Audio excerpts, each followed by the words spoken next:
ഇരുചക്ര വാഹനങ്ങളുടെ ഇൻഷുറൻസ് നിരുത്സാഹപ്പെടുത്തുന്ന നടപടി കമ്പനികൾ പിൻവലിക്കുക. ലോങ് ടേം പോളിസികളുടെ കമ്മീഷൻ പ്രീമിയം അടയ്ക്കുന്ന വർഷം തന്നെ ഒറ്റത്തവണയായി നൽകുക.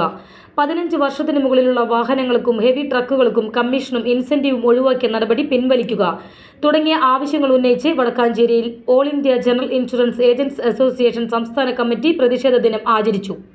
വ്യവസായ യൂണിറ്റ് പ്രസിഡന്റ് വത്സലകുമാർ പ്രതിഷേധ ദിനം ഉദ്ഘാടനം ചെയ്തു.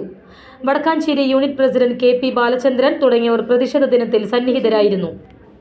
ഇന്ന് വടക്കാഞ്ചേരി ഓഫീസിലെ യുണൈറ്റഡ് ഇന്ത്യയുടെ ഓഫീസിൽ വെച്ച് നടക്കുകയാണ്.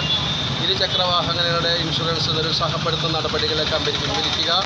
ലോങ് ടൈം പോളിസികളുടെ കമ്മീഷൻ പ്രീമിയം അടയ്ക്കുന്ന വർഷം തന്നെ ഒറ്റത്തവണയായിട്ട് നൽകുക. 15 വർഷത്തിന് മുകളിലുള്ള വാഹനങ്ങൾക്കും ഹെവി ട്രക്കുകൾക്കും കമ്മീഷനും ഇൻസെൻറ്റീവും ഒഴിവാക്കിയ നടപടി പിൻവലിക്കുക തുടങ്ങിയ വിവിധങ്ങളായ ആവശ്യങ്ങളായിട്ട് ഉന്നയിച്ചുകൊണ്ട് നടത്തുന്ന ഈ സമരത്തിലേക്ക് പൊതുജനങ്ങളുടെ എല്ലാവരും ശ്രദ്ധ കേന്ദ്രീകരിക്കുകയും അടിയന്തരമായിട്ട് ഗവൺമെൻറ്റിൻ്റെ ഭാഗത്തു നിന്ന് ഈ പ്രതിഷേധത്തിൻ്റെ ജ്വാല ആളിപ്പടർന്നതിന് വേണ്ടിയിട്ടുള്ള നിർദ്ദേശം ഉണ്ടാകണമെന്നും അഭ്യർത്ഥിക്കുന്നു. ഈ സമരം ഔപചാരികമായിട്ട് ഉദ്ഘാടനം ചെയ്തതായിട്ട് പ്രഖ്യാപിച്ചുകൊണ്ട് നിർത്തുന്നു. നന്ദി.